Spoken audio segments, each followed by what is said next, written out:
Boa noite a todos. Sejam muito bem-vindos a esta casa de oração.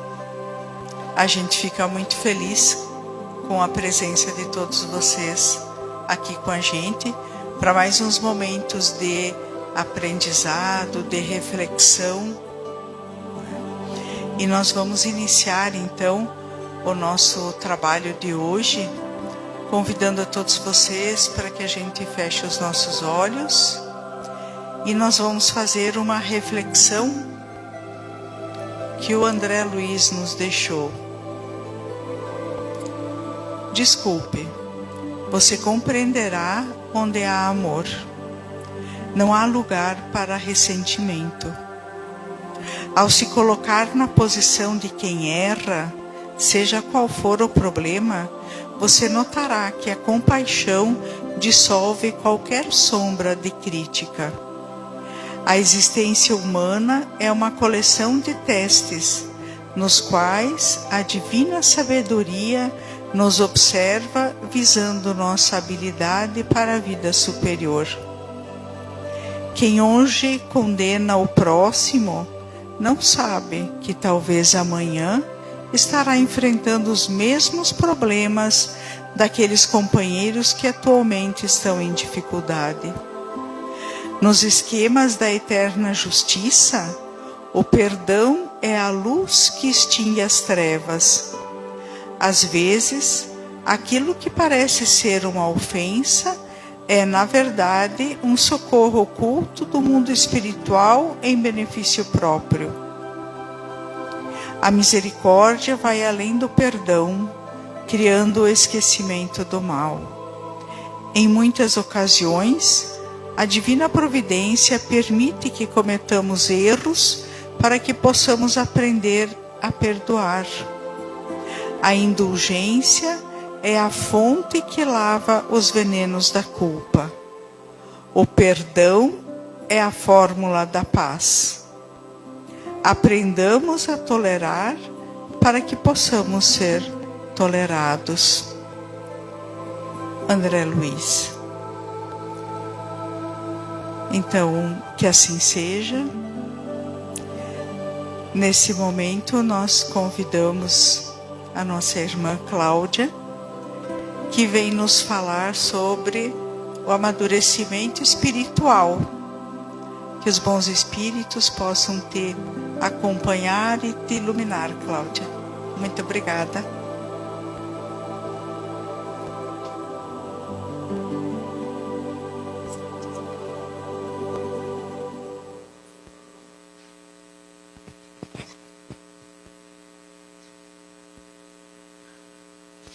Boa noite a todos.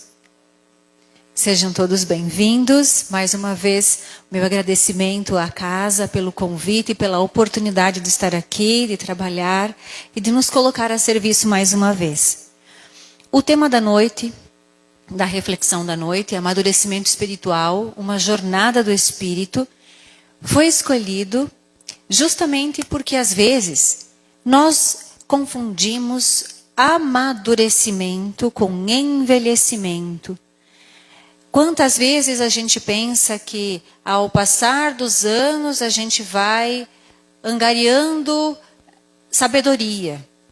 E nem sempre é assim que acontece. Na reflexão da noite a gente vai pensar um pouco mais sobre a diferença entre amadurecimento e envelhecimento e a nossa jornada rumo ao verdadeiro amadurecimento espiritual. O que nós, enquanto espíritos imortais, por ora encarnados, precisamos fazer para que o nosso amadurecimento realmente esteja acontecendo. Que nós não sejamos pessoas omissas frente à própria evolução. Então, nesta noite, faremos essas reflexões.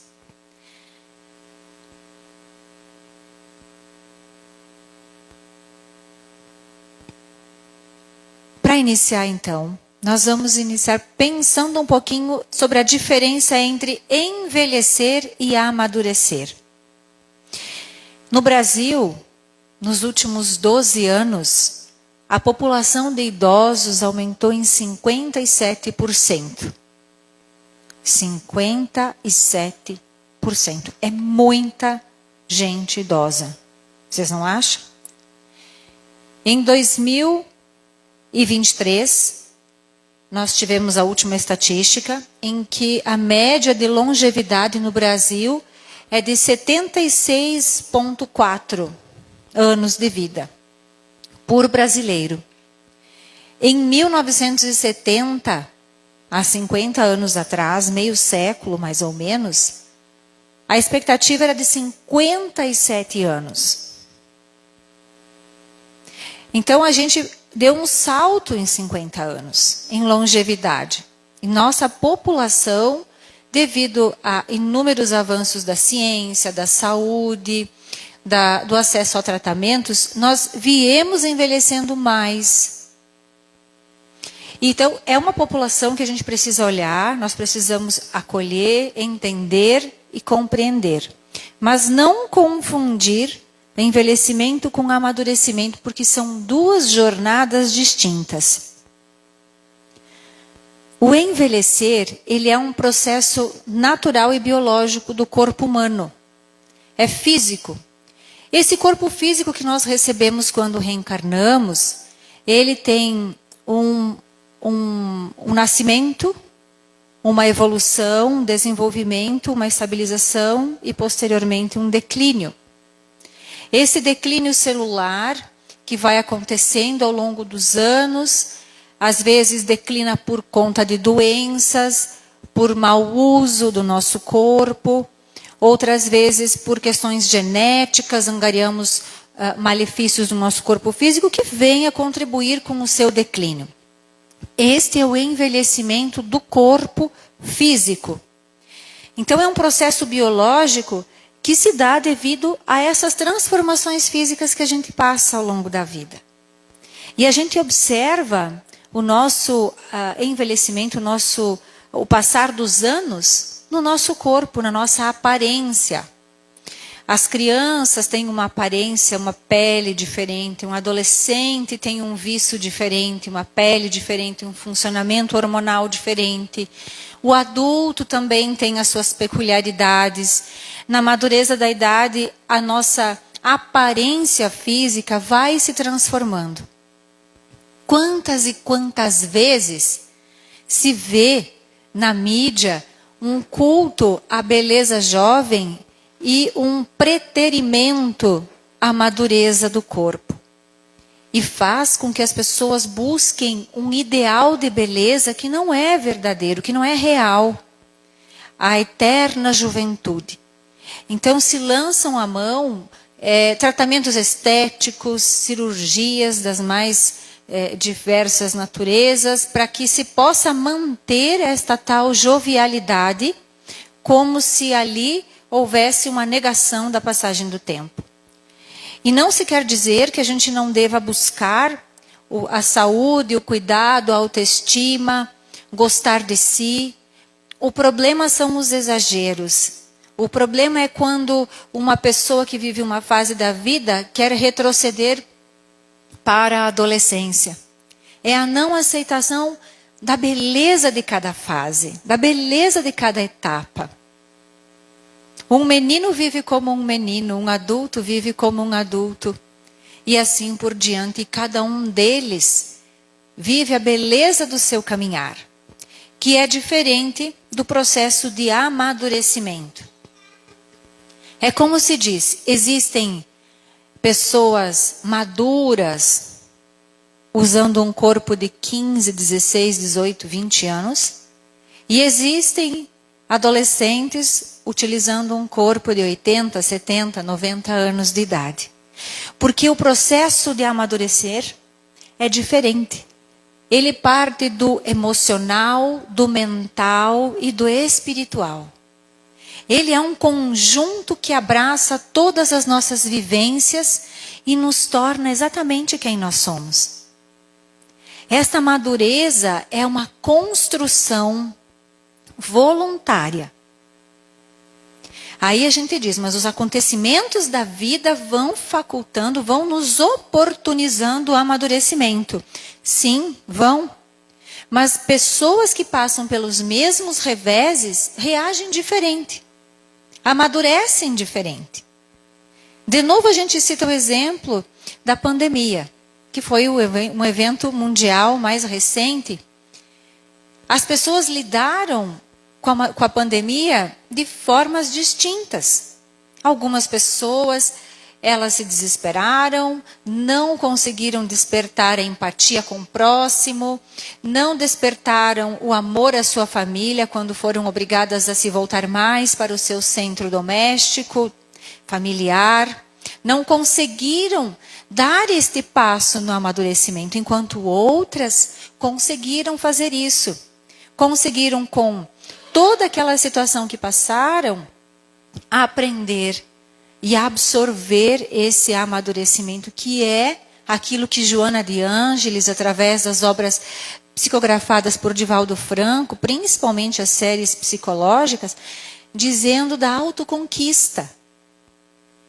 A nossa autoconquista precisa ser ativa, ela precisa ser uma escolha consciente, típica do indivíduo amadurecido ou em processo de amadurecimento.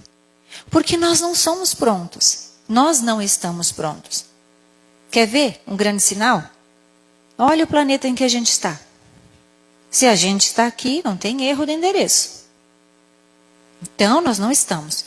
Nós precisamos nos aprimorar. Estamos em processo de transição planetária. E este processo, ele vai andando e vai acontecendo, e a gente vai vendo coisas, vai vivenciando coisas, parece que o tempo passa mais rápido, estamos vivendo num frenesi acelerado ao nosso redor. E aí aprende a viver com isso, a lidar com isso, a trazer esta calma para dentro de si. Quem escolhe fazer isso? Quem procura, de fato, buscar este caminho para si.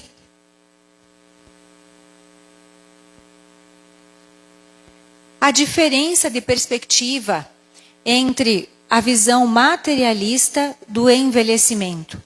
Quando a gente pensa na visão mais materialista do envelhecimento, a gente tem o foco exatamente nas perdas. À medida em que o tempo vai passando, a gente vai vendo nossa vitalidade mudando, né? Depois dos 40, eu brinco, né? Fazer 40 para mim foi interessante, porque a gente começa a perceber o nosso corpo um pouco diferente. Começamos a perceber algumas dores que antes não tinha, algumas limitações que antes não tinha, e assim por diante. Então, o foco, quando a gente só tem a visão materialista, sem termos a perspectiva da imortalidade da alma, é que morreu, acabou. E aí existe um certo desespero, porque se morreu, acabou, eu preciso fazer o quê? Preservar a vida.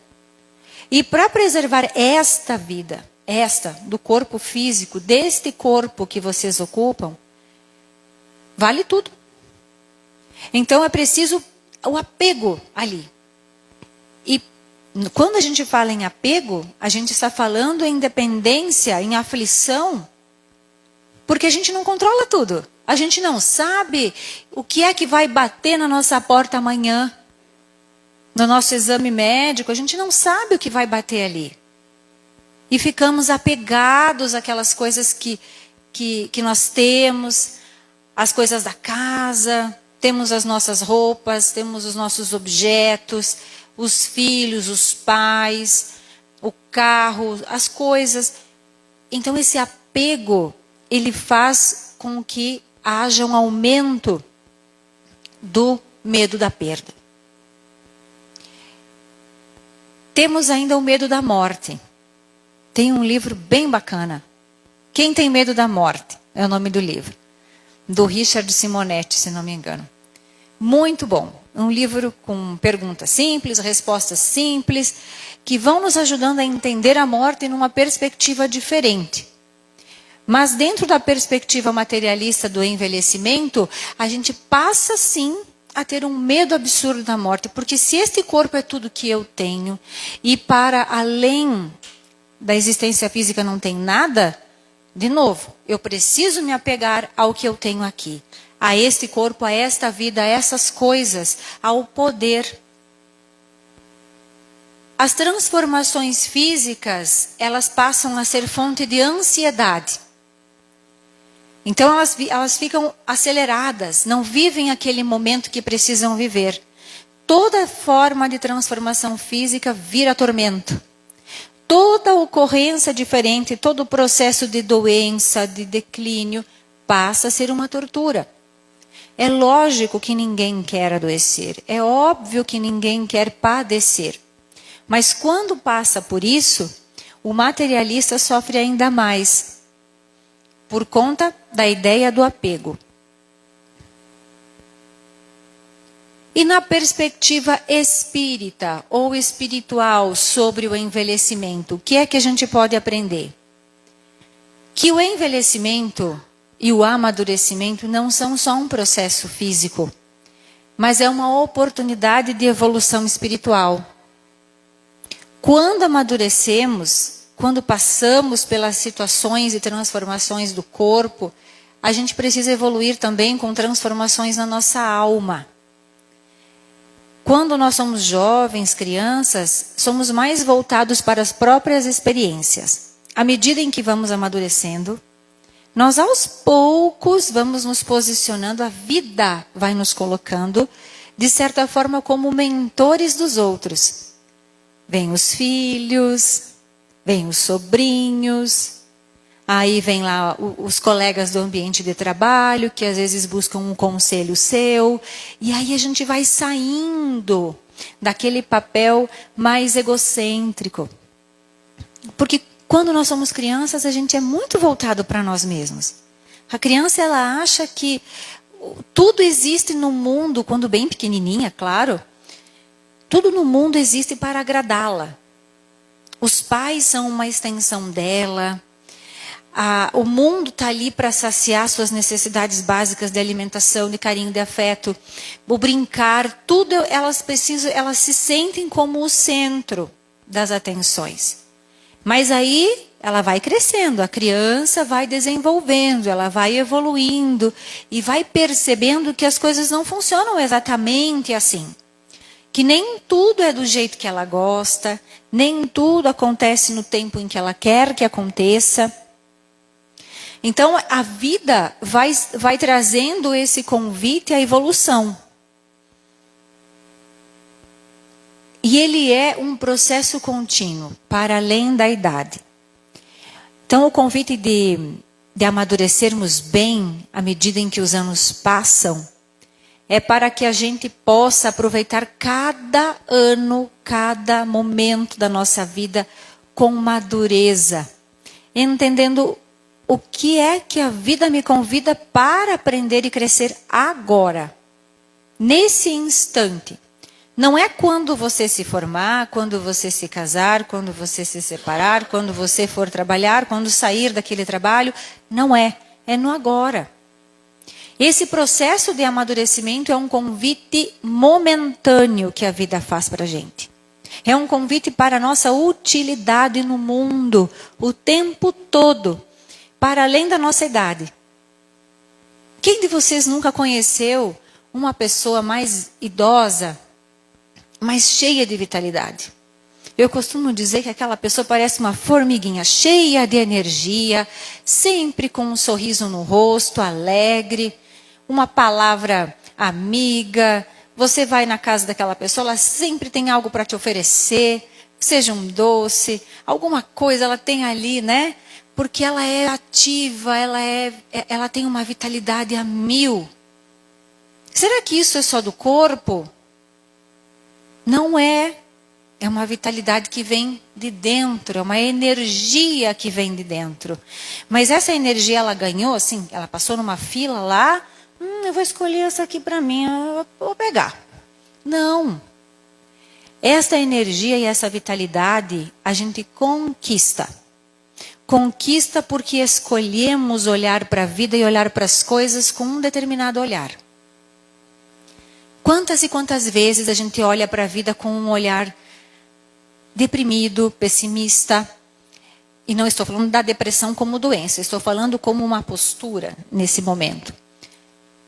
E ignora todas as outras coisas boas que tem ao seu redor.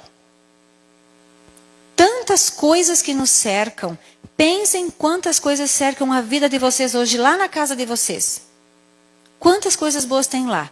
Mas como é mais fácil a gente ver o chinelo jogado de lado, já fica incomodado com aquilo. É mais fácil ver aquilo que não foi feito, o serviço que não foi feito, as coisas fora de lugar. É mais fácil ver o conflito. E nós precisamos nos educar. Eu chamo isso de psicoeducação. Porque a gente precisa treinar o nosso cérebro para enxergar as coisas boas. Porque quando a gente começa a olhar e só enxergar coisa ruim ao nosso redor, a gente dispara dentro de nós centrais de estado de alerta. E esses estados de alerta vão nos desgastando. Porque toda vez que eu tenho que ficar vigilante, esperando enxergar alguma coisa de ruim, alguma coisa de negativo no meu ambiente, eu me desgasto. E eu entro em estresse. Vocês podem acabar entrando dentro de uma situação emocionalmente desgastante.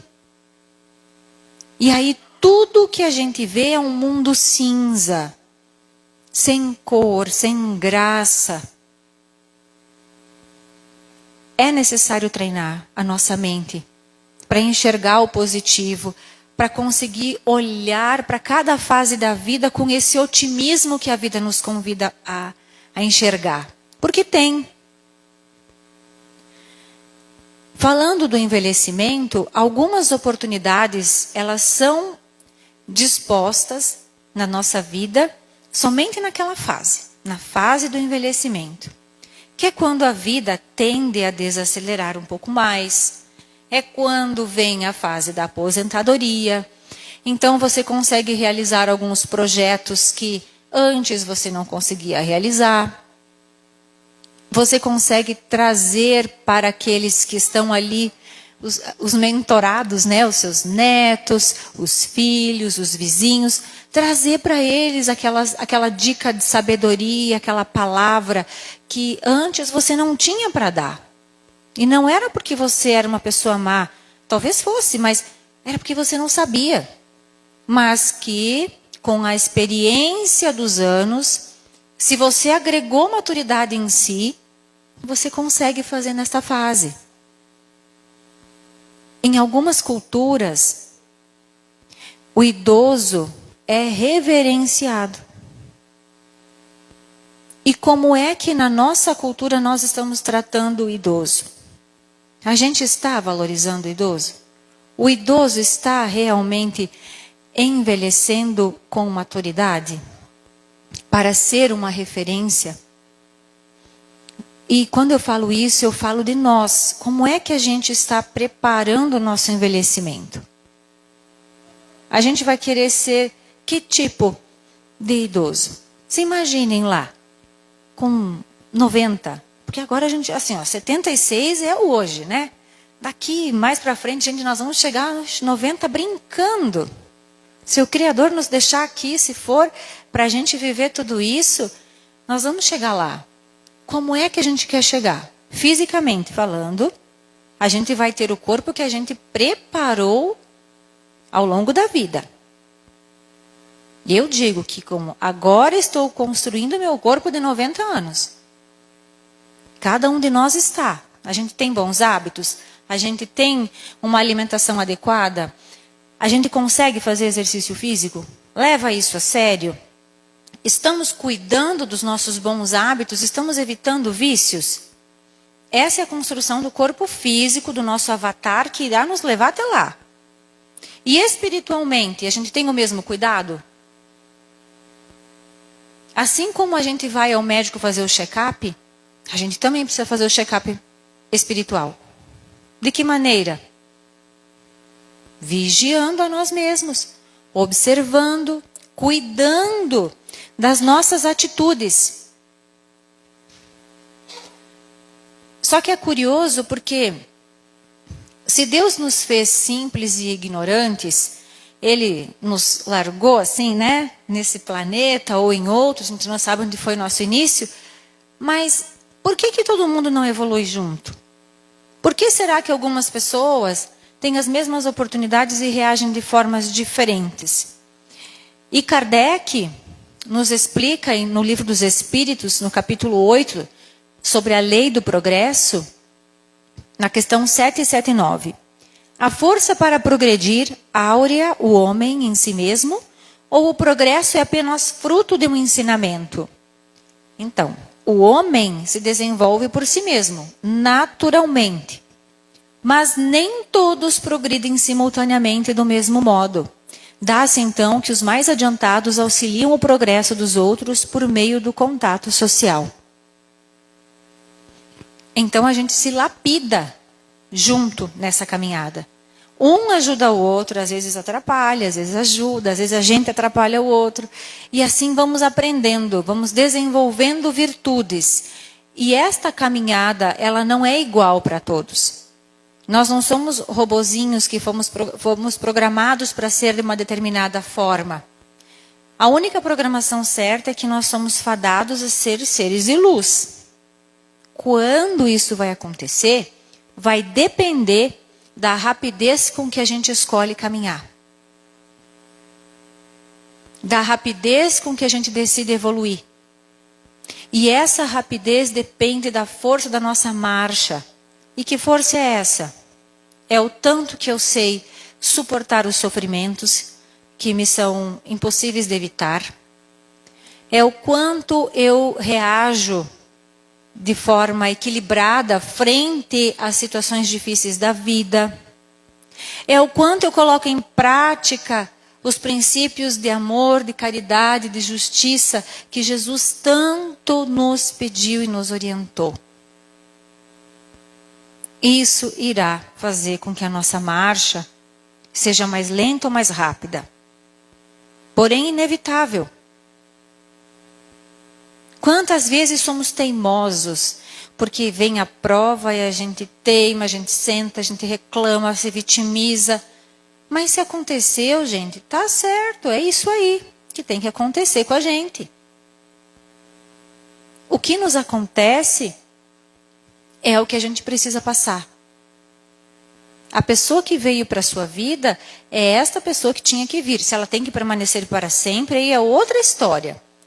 Mas, se ela está neste momento, é um chamamento para a tua reflexão, não a do outro.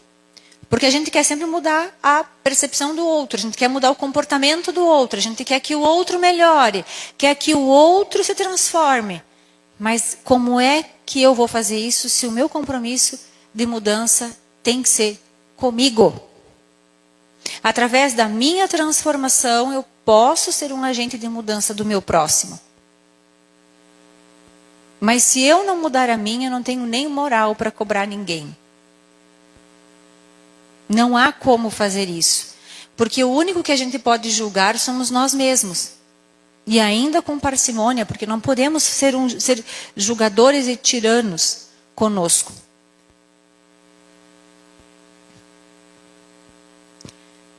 E aí vem o convite de envelhecer no corpo e amadurecer na alma. Por que a borboleta? Porque a gente sabe que a borboleta, ela simboliza, é um arquétipo que traz sempre a ideia da transformação, da metamorfose. A borboleta, ela passa por vários estágios. Ela começa como ovo, depois ela vai para a lagarta, aí depois ela vai para a crisálida, lá no casulo. Depois ela vai se transformando naquele ser lindo, colorido, que a gente vê por aí, né? Então, os entomologistas, que são especialistas no setor, né, que trabalham com os pequenos insetos, eles nos dizem que a borboleta que não passa devidamente pelo casulo, que não passa por aquele adormecimento temporário lá dentro da crisálida, ela não se transforma em borboleta. E eis a questão. A lagarta precisa morrer para que a borboleta surja. E o que em nós a gente precisa deixar morrer para que a nossa borboleta surja? Para que a nossa transformação aconteça. A nossa metamorfose brilhe. E é difícil deixar morrer em nós algumas coisas. Eu digo que às vezes é mais difícil, aliás, é mais fácil deixar morrer o nosso corpo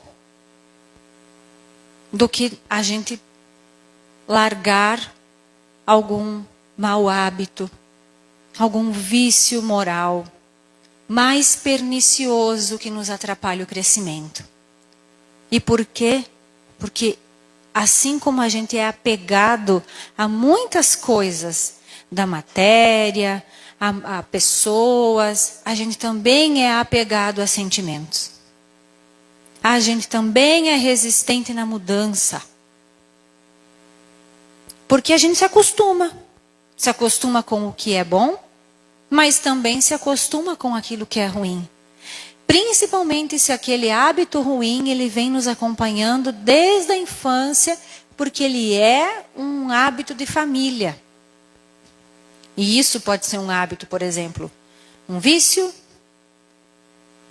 pode ser um hábito de julgamento, de fofoca, um hábito de subtrair coisas alheias, de roubar, né?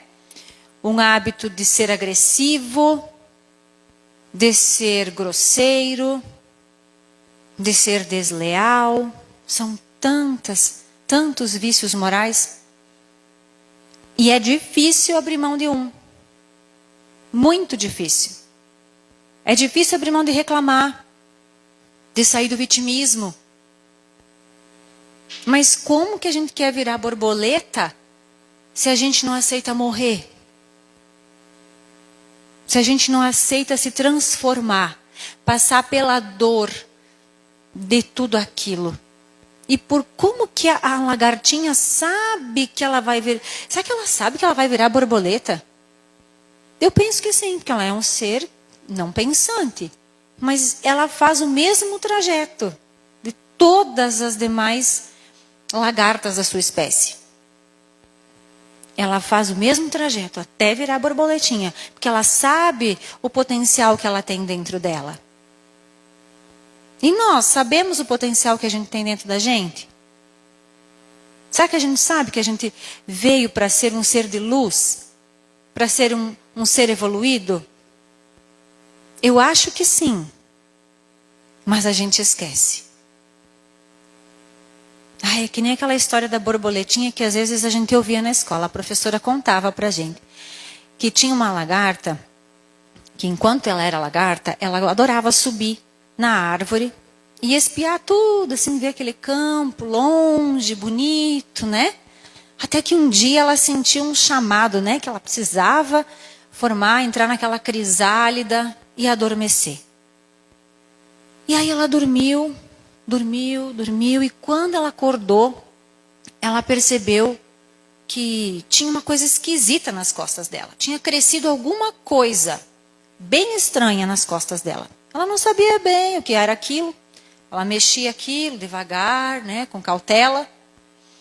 Mas ela não sabia para que servia.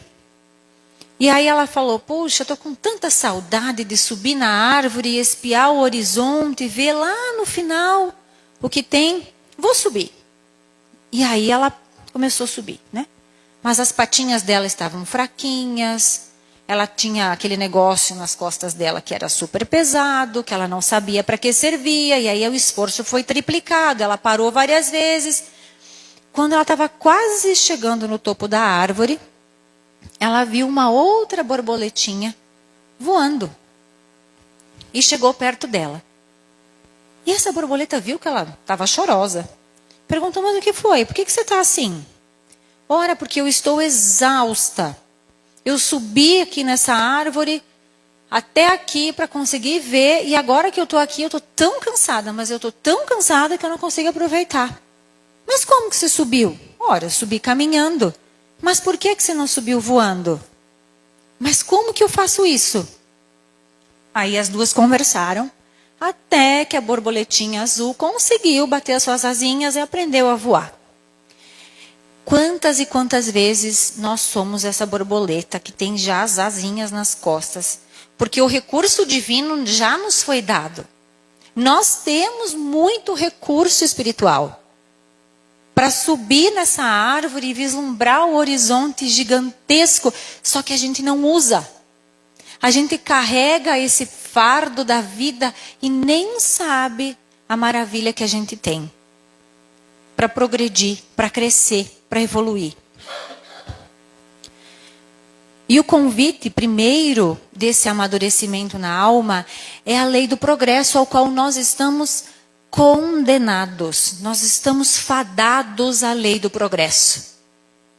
A lei do progresso é a evolução contínua de cada espírito em cada encarnação que nós temos.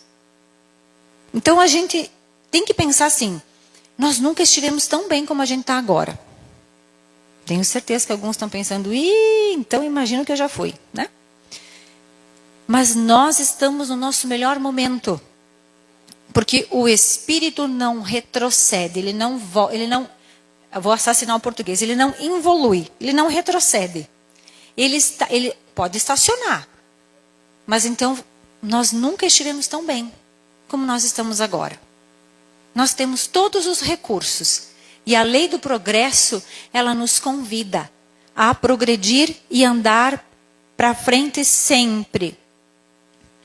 O segundo convite é de que a gente só progride com esse amadurecimento espiritual. Não tem uma outra forma. E esse amadurecimento, como a gente falou, ele é necessário que aconteça de modo voluntário. É uma escolha que a gente faz. E não é aquilo que a gente fala. Não é aquilo que eu digo. Não é a consciência. A gente só tem consciência e só muda e só amadurece quando essa consciência se torna nossa prática, se torna nossa atitude. Não adianta eu estar aqui falando todas essas coisas bonitinhas para você, sair aí fora e chutar um cachorro na rua, ou fazer uma maldade, cortar a frente de alguém de propósito no trânsito, xingar todo mundo, ser grosseira no meu ambiente de trabalho, na minha família. De nada adianta. Porque é só consciência, não é maturidade ainda. Esse convite do amadurecimento é para a nossa ação. A mudança efetiva do comportamento. Só ali é que a gente sabe que o indivíduo de fato aprendeu alguma coisa. E hoje nós estamos cheios de informação. Mas conhecimento prático é diferente. A gente sabe muito, mas ainda não põe em prática.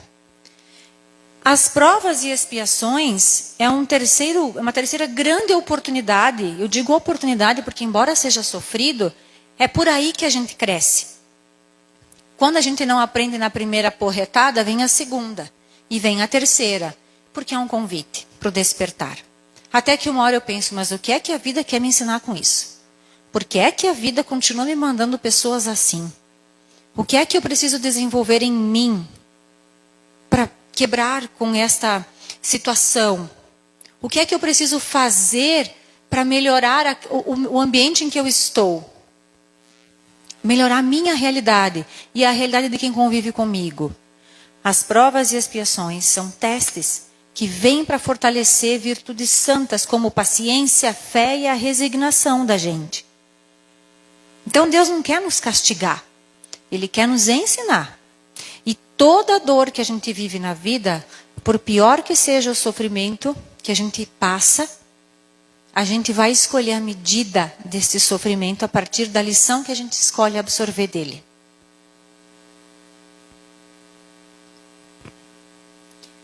E por fim, como quarta oportunidade de amadurecimento, o desapego material, que é um convite que a gente recebe o tempo todo da vida, né? Porque nada nos pertence. Nem esse corpo que a gente tem, embora esteja emprestado. Nada é da gente. Tudo a gente vai ter que devolver. Sabe aquele título de poder que a gente tem? Não nos pertence. Quem leu as obras ai meu Deus, do André Luiz, vai lembrar que quando ele chegou lá no nosso lar, ele era médico aqui na Terra, né? Ele chegou lá, ele não era mais médico não, aliás, quando ele tentou exercer o ofício da medicina, num primeiro momento, ele quase arrasou com a pessoa que ele foi tentar ajudar. Então, esses títulos a gente tem que desapegar, porque também não são nossos. Aqui a gente tem que exercer com responsabilidade, com caridade, sem arrogância nenhuma. E as coisas que estão conosco, elas precisam ser bem aplicadas para que isso não caiba no nosso, não fique no nosso coração. Fique só no bolso. Diz que dinheiro no bolso não é problema, o problema é dinheiro no coração. Isso é um problema, né? Quando essas coisas que a gente se apega, elas passam a ocupar um lugar errado na vida da gente. A gente tem que usar aquilo em benefício de alguma coisa útil, mas não essas coisas nos controlarem. E como amadurecer espiritualmente, então? Porque é um desafio. Que passos a gente deveria dar para chegar ali, na maturidade espiritual? E esse é um convite que os espíritos amigos nos fazem o tempo todo. O primeiro grande convite é enfrentar com coragem todas as nossas provas e expiações. Todas. A gente não é azarado, tá? Quando acontece alguma coisa difícil na vida da gente. Não é. Essas coisas precisam acontecer. Não aquelas que a gente provoca voluntariamente, porque existem alguns sofrimentos que a gente atrai pelo nosso comportamento, pela nossa atitude impensada, impulsiva, imatura.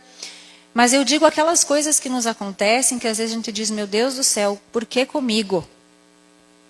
Essas dores, quando bem suportadas, sem murmurar, sem reclamar, sem se vitimizar, elas são, eu não diria nem uma escadaria, é um elevador mesmo, daqueles que levam rampa acima para o nosso processo evolutivo. O autoconhecimento. O autoconhecimento é uma segunda grande ferramenta para que a gente consiga o nosso amadurecimento espiritual. Porque se eu não sei quem eu sou, se eu não sei aonde é que eu estou, em que degrau que eu me encontro, quais são as minhas forças, quais são as minhas fraquezas, quais são os meus pontos fortes, onde é que eu já sou bom, onde é que eu falho.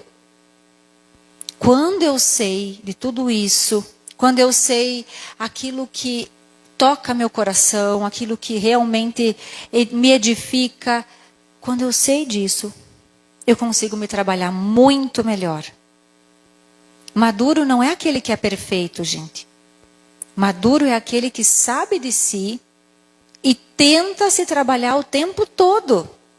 Porque se for o amadurecimento for condicionado à perfeição, talvez um dia, né? Muito longe daqui, a gente vai conseguir chegar nesse estágio. A maturidade é um processo que a gente vai conquistando aos pouquinhos. E o autoconhecimento é fundamental para isso. Afinal, eu não consigo limpar uma casa que eu não sei qual é o lugar que está sujo. Se eu não sei, eu não vou conseguir mexer nisso. Compaixão. A compaixão é uma virtude fundamental para o espírito. Ela é diferente do processo de pena, que a gente diz, né? Porque quando a gente sente pena, às vezes é meio constrangedor para quem recebe. A compaixão, ela é ativa. É quando você percebe que aquela outra pessoa está passando por alguma coisa difícil na vida e você estende a mão de alguma forma, mas sem humilhá-la, com a tua pena. Né? Então você não enfraquece aquela pessoa com a tua piedade, você ajuda ela a se fortalecer ainda mais. A paciência que é também uma virtude para o amadurecimento espiritual que está tão em falta nos dias de hoje. Irmã da tolerância, que faz com que a gente tenha calma diante dos reveses da vida que sempre vão surgir. Então, sempre voltar para dentro da gente. Quando a gente tem uma situação difícil acontecendo, respira e volta para dentro de você. Porque a paciência é necessária para que a gente não meta os pés pelas mãos, não diga o que não é para dizer, não ofenda ou não se precipite em alguma ação que naquele momento pode parecer acertada, mas que depois vai trazer o arrependimento. A paciência com as crianças, a paciência com os idosos, a paciência conosco no nosso processo, porque a gente também está aprendendo o tempo inteiro. Nós temos ritmos diferentes. Existem pessoas que elas falam mais lento, elas fazem as coisas num outro ritmo, e a gente não tem paciência com aquela pessoa. A gente tem logo vontade de ir lá, deixa que eu faço, né? Porque eu não tenho paciência.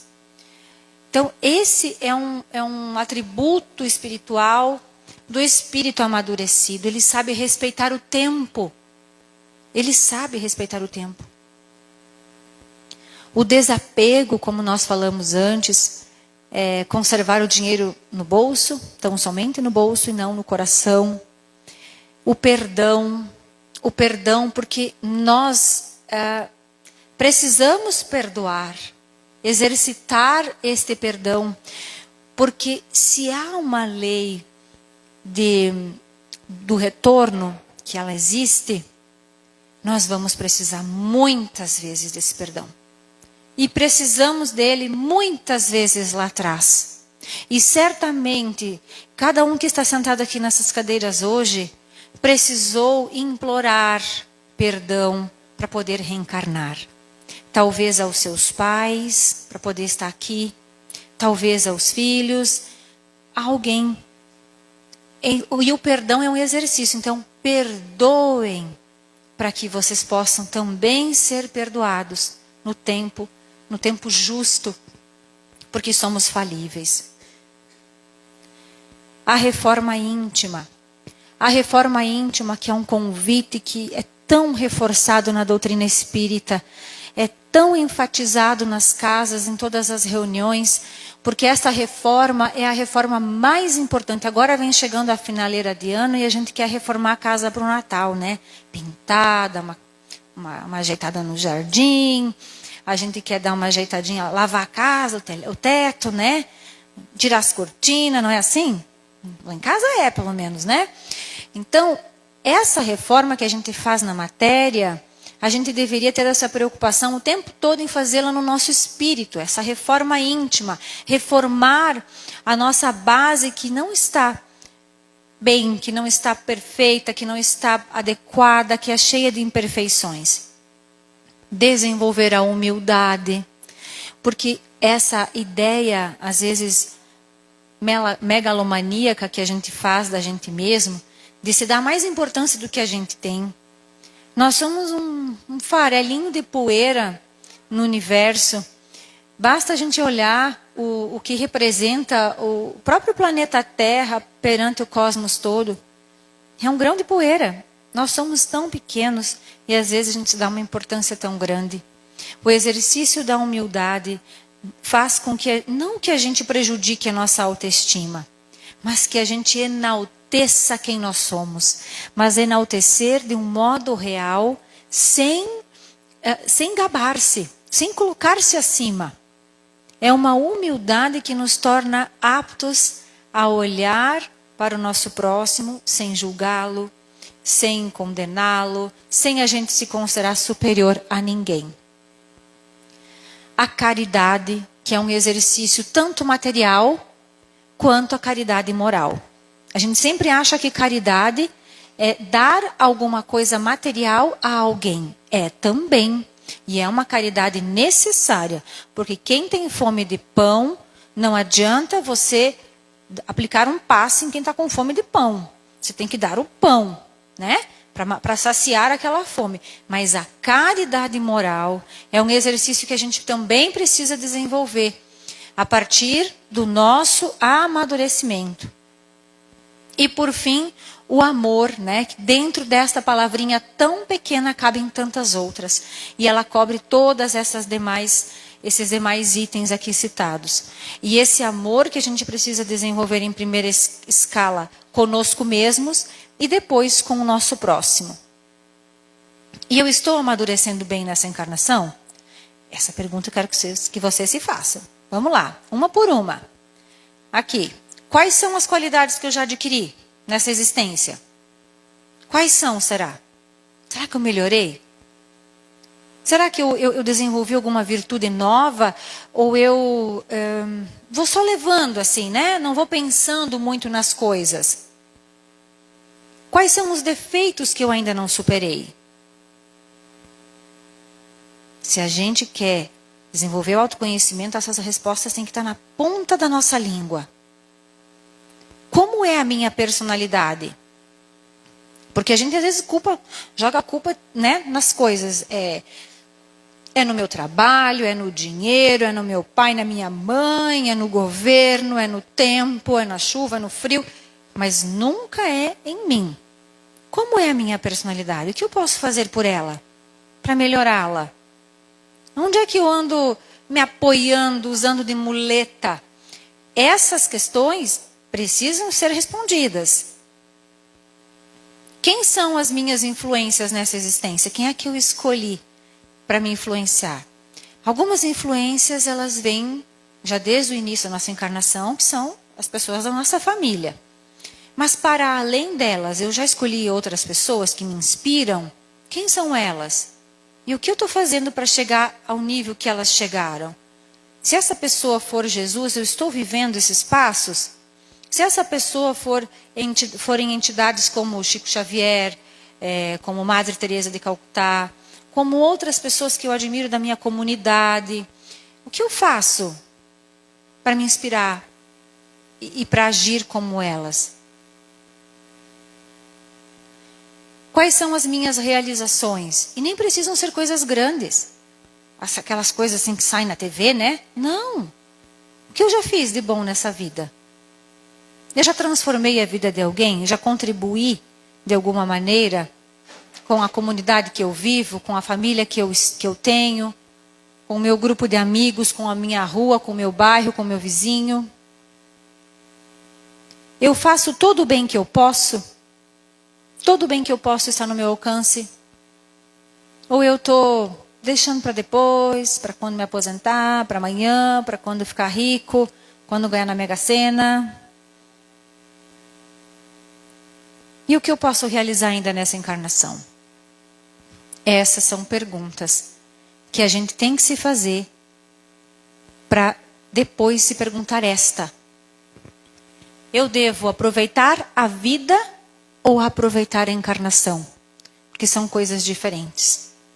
Quando eu aproveito a vida, eu aproveito ela de um modo momentâneo, olhando para o agora, curtindo o momento apenas. Mas quando eu olho no aproveitamento da encarnação, eu estou olhando para o meu eu imortal, que não vai morrer quando o nosso coração parar de bater aqui na Terra. Esta encarnação é a mais importante, porque é o que eu tenho controle agora. Eu não sei se terei oportunidade de novo, tão logo eu precise, para poder voltar aqui na Terra. Então, que a gente aproveite a nossa encarnação, que a gente aproveite cada instante para fazer o bem, para nos aprimorar, para refletir, para crescer. Algumas imperfeições que são um convite para trabalhar nelas e amadurecer. O apego à matéria, que a gente já falou, aos bens materiais e ao poder. A vida sensual, futilidades, fugas e vícios, que nós temos muito ainda. A preguiça, a falta de atitude, o foco. A inconstância, a zona de conforto excessiva, que nesse caso não é zona de conforto, é zona de negligência, porque quem fica muito tempo parado está aproveitando a vida e não a encarnação. Então, a zona de negligência é por quê? Porque eu estou perdendo este tempo precioso para crescer. Então, eu estou sendo negligente comigo. A gente sempre tem algo mais para melhorar. Autoperturbação, julgamentos, maledicências, agressividade, ódio e ressentimento. Essas são imperfeições que a gente precisa lutar e combater o tempo todo para poder amadurecer espiritualmente. E para encerrar, eu trago para vocês uma reflexão sobre o que é maturidade espiritual. Gostaria que a gente pudesse ler aqui. É quando você para de tentar mudar os outros e se concentra em mudar a si mesmo. É quando você aceita as pessoas como elas são. É quando você entende que todos estão certos na sua própria perspectiva. É quando você aprende a deixar ir.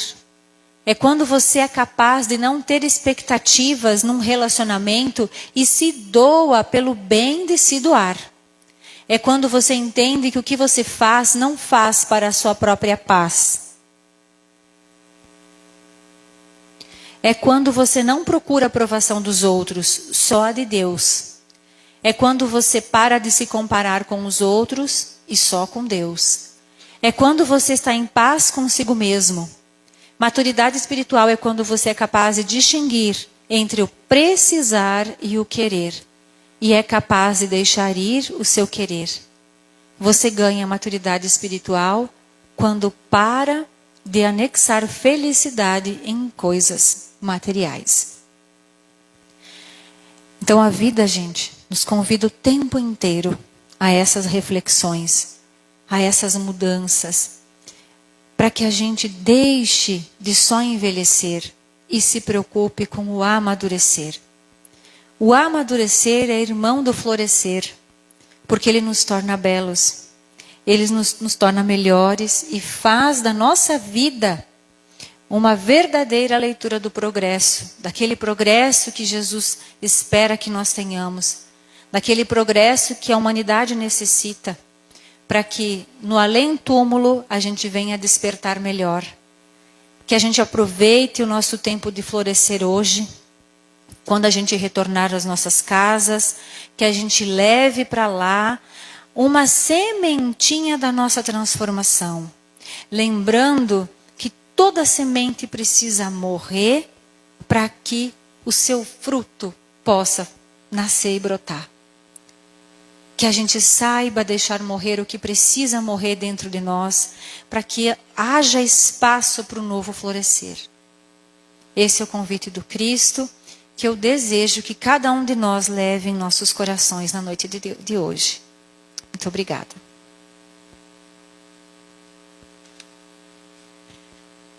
Ufa!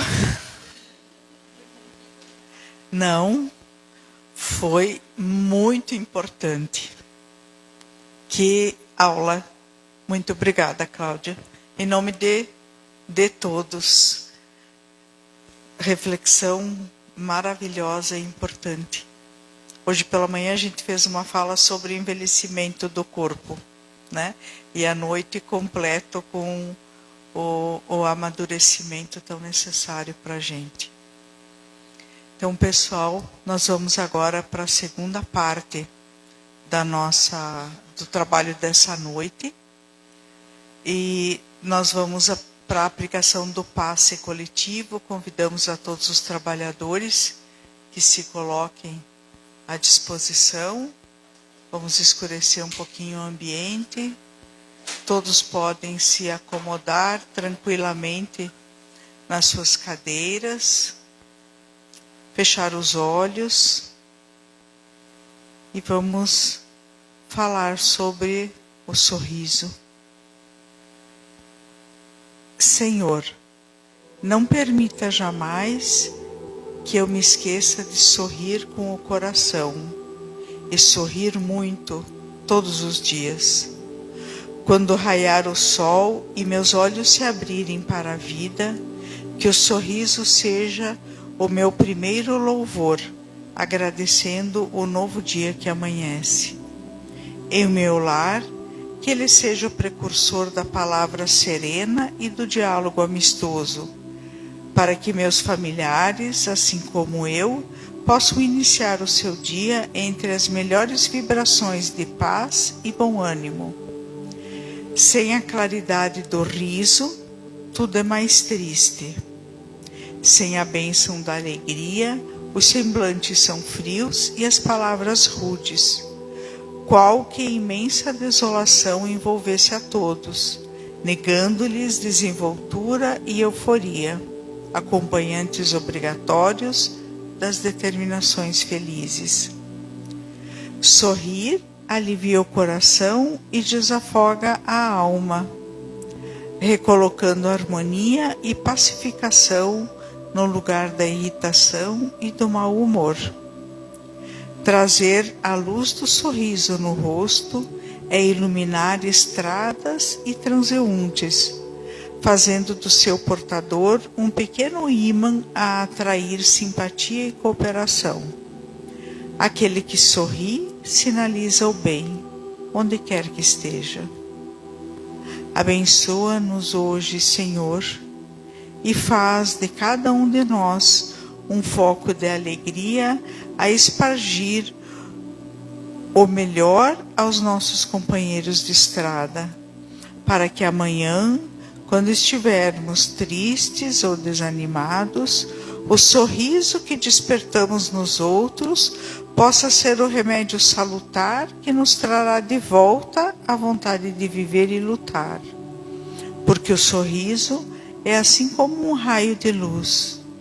Embora pequeno, transpassa todas as sombras e onde toca, sempre produz calor, alegria e refazimento. Que assim seja. Nós agradecemos então a presença de todos, desejamos um feliz retorno aos seus lares e até a próxima quinta-feira. Muito obrigada.